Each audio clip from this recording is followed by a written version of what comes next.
The following is a world-class Bullshitters exclusive.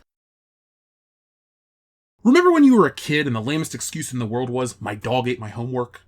Remember how no one believed you and it became a cliche?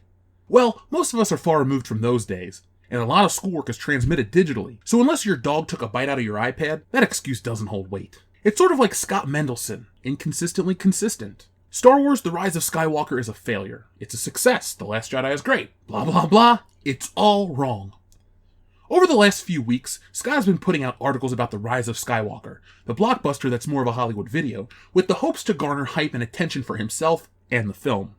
It's sad, really, trying to rally support for a film that no one liked. Months after its initial release, Scott is still trying to convince us that this film, The Rise of Skywalker, was the blockbuster Disney hoped for. It's not.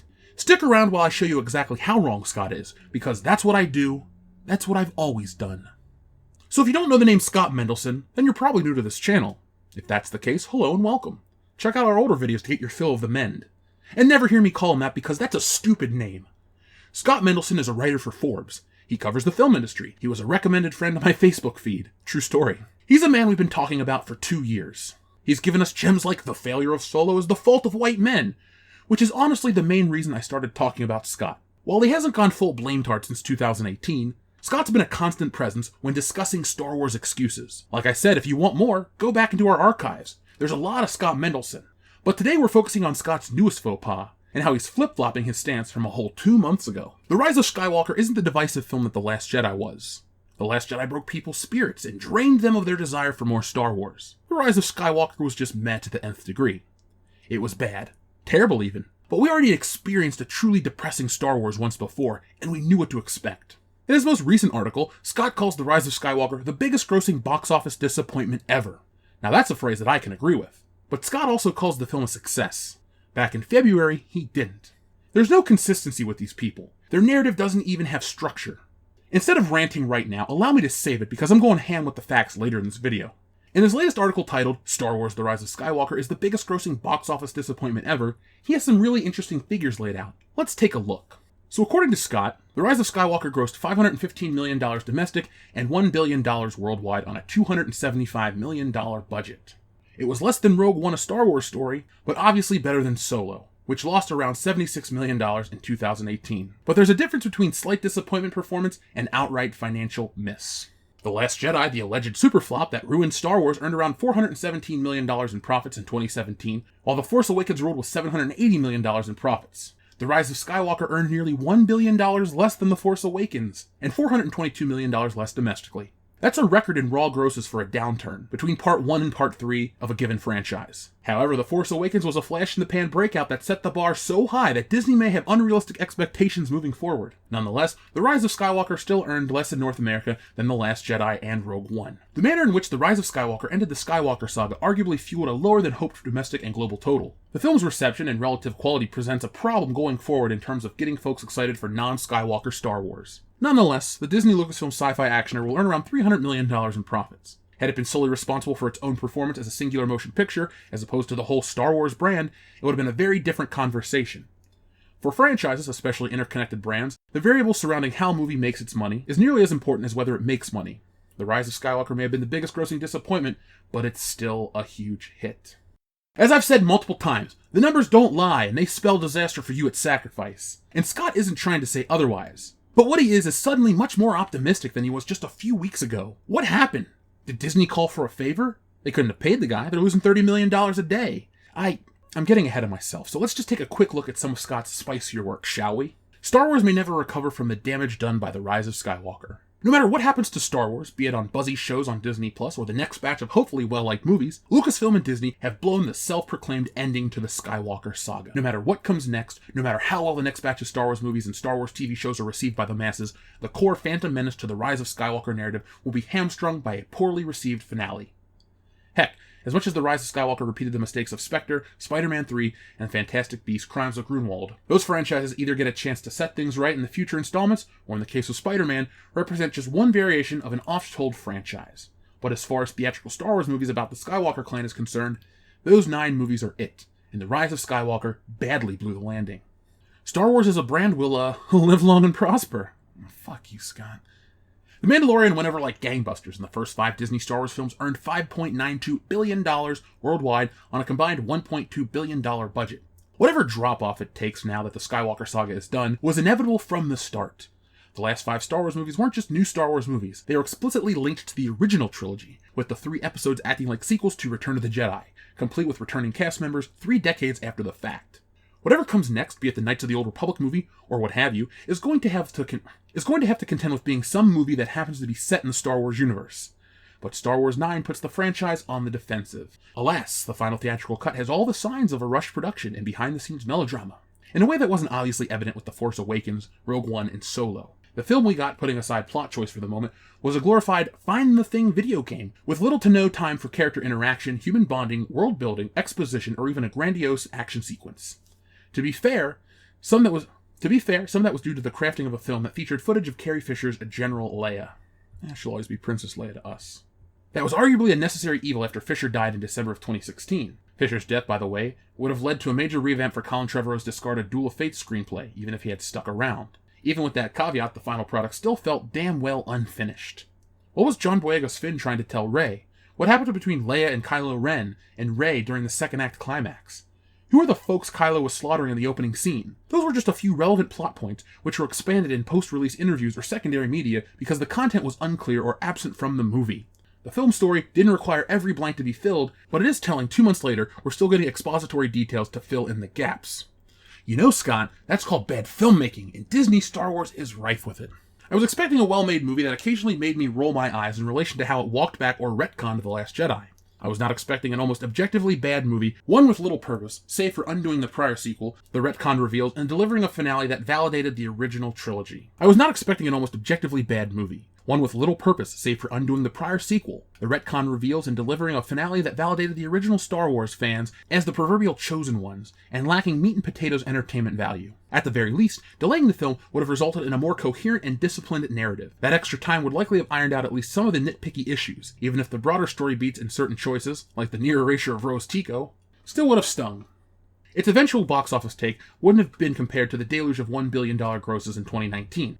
That was the risk of selling The Rise of Skywalker not just as the trilogy capper to the first batch of Disney Star Wars movies, but as the grand finale to the Skywalker solo narrative. I do think that was Disney's big mistake, trying to sell this film as the finale to the Skywalker saga. My point with Scott is, one day you're dropping angry truth bombs, and the next day you're trying to justify the film's existence. Hubris got the best of Disney. They thought that anything with the word Star Wars on it would sell, and it didn't. They also thought that throwing money at the film would make it more successful. It didn't. The Rise of Skywalker is the second least profitable Star Wars film ever. Just let that sink in. Only Solo being an outright flop made it less profitable. But this was a $1 billion picture, and it was supposed to do gangbusters, like Terminator Dark Fate. But it didn't. Studios always talk about grosses, how much the movie made, not how much they made, which is misleading. Oh, $1 billion picture? How can you say that's anything but a success, Jeff? Well, angry man, let's make this definition as basic as possible. Profit is a financial gain, the difference between the amount earned and the amount spent in buying, operating, or producing something. Publicly, the budget for The Rise of Skywalker was $275 million. So you're probably thinking to yourself, $1 billion minus $275 million budget equals $775 million in profit. Well, that's wrong. There's more than just the production budget. Here's a basic breakdown from Quora. From 100% of sales, irrespective, let's start with the box office. Theaters take 50% on average. From that 50% left over, distributor or sale agents take 30%. Deduct the 15 from the 50% balance is 35% of gross. Investors get 100% of the money left. The 35% until they're paid out, which after the split 50-50 with production, that means only 17.5% to production. Films should then in theory require 5 times to actually start making money. It's a formula a lot of the industry works to, so I'm sure there are many variations of this. 5 times? That's a bit extreme. If we go by what I've heard, the basic is 2.5 times the budget. So it looks like The Rise of Skywalker cost Disney $687 million. I got that number by taking the $275 million budget and multiplying it by 2.5, and that's where $687.5 million comes from. I have to show my work or the teacher will fail me. Come on, guys. School analogy. If The Rise of Skywalker cost nearly $700 million to make, and the film brought in barely over $1 billion, the profit was roughly $386 million. Puts it all in perspective, doesn't it? If not, let me break it down for you. Joker made more money at the box office than The Rise of Skywalker did, and it didn't even have a release in China. Therefore, they didn't have to alter the film to appease that government. The numbers list the budget at $55 million, and If we do the box office math of 2.5, we find that Joker cost at most $137 million to make. Now I doubt that Warner Brothers would put that much into Joker, but they got a hell of a lot back in return. Joker made 19.5 times its production budget. Now you may be saying to yourselves, Joker was an anomaly. No other films are that successful. Well, that's accurate to some degree, but let's look at the Rise of Skywalker. It only made 3.9 times its budget back, and there's long been rumors and speculation about reshoot costs being kept off the books. Big blockbusters cost big bucks to make, and I guess they're just not that profitable. Who am I kidding? That's only if you're Disney Star Wars. Disney's money-printing franchise Marvel doesn't have this problem. Avengers Endgame was released last year, and it had a massive production budget of $400 million. That's $125 million more than the reported $275 million for The Rise of Skywalker. The film would go on to gross $2.8 billion, which is more than double The Rise of Skywalker, yet the film is nearly 3 times as profitable. How does that work? Well, Deadline, by the way of MovieWeb, has done the work for us. Avengers Endgame allegedly earned Disney almost $1 billion in profit. Avengers Endgame earned Marvel Studios a $900 million profit. The massive production decimated box office records on the day it was released all over the world. It's hard to believe, but Endgame came out 1 year ago. It seems like a lot longer due to the current news cycle, though it was really only 12 months ago that the Marvel Cinematic Universe fans packed themselves into theaters like sardines for the Thursday night preview screening. It's also hard to think of huge groups of people in a room together at the moment. Infinity War set up the events of Avengers Endgame, which is also a huge movie for Marvel Studios. However, Avengers Endgame smashed the box office with a $357 million domestic opening, beating The Force Awakens. This is after some critics had their doubts that a movie with a 3-hour-plus runtime would be able to keep the attention of viewers and bring in repeat customers. They were wrong on both counts, as the MCU fans couldn't get enough of the dense storyline. The story is what kept the MCU fans coming. Avengers Endgame marked the end of the road of Captain America, Iron Man, and Black Widow. Fans were shocked to see some of the biggest characters in comic book history die on the big screen. Everyone knew that Chris Evans and Robert Downey Jr. were on their way out, but nobody knew how they'd go out. As for Scarlett Johansson's Natasha Romanoff character, that was something nobody saw coming, which got people on social media talking. The movie already had a massive following across multiple accounts, but word of mouth was definitely a part of the money-making scenario for Endgame. 2.4 billion people followed the Avengers Endgame social media accounts. The first trailer clocked in a massive 24-hour record of views at 289 million on December 7th, 2018. The second trailer generated 268 million views on March 14th, 2019. MCU fans were beyond excited to see what the Russo brothers had cooked up and devoured the promotional material, looking for any sort of clue they could find that may give away more of the storyline. In the end, Avengers Endgame was re-released into theaters in late June of 2019, which is when it became the highest-grossing movie of all time. Marvel Studios boss Kevin Feige announced that it had beaten James Cameron's Avatar with a massive $2.797 billion at the San Diego Comic-Con. It's no secret that Avengers Endgame was a monster, but was able to pay off its debt and earn the studio nearly $1 billion in the process, which hardly ever happens. Will it be able to happen again once movie theaters are able to open their doors again? The story of Marvel vs. Star Wars is a case of show instead of tell.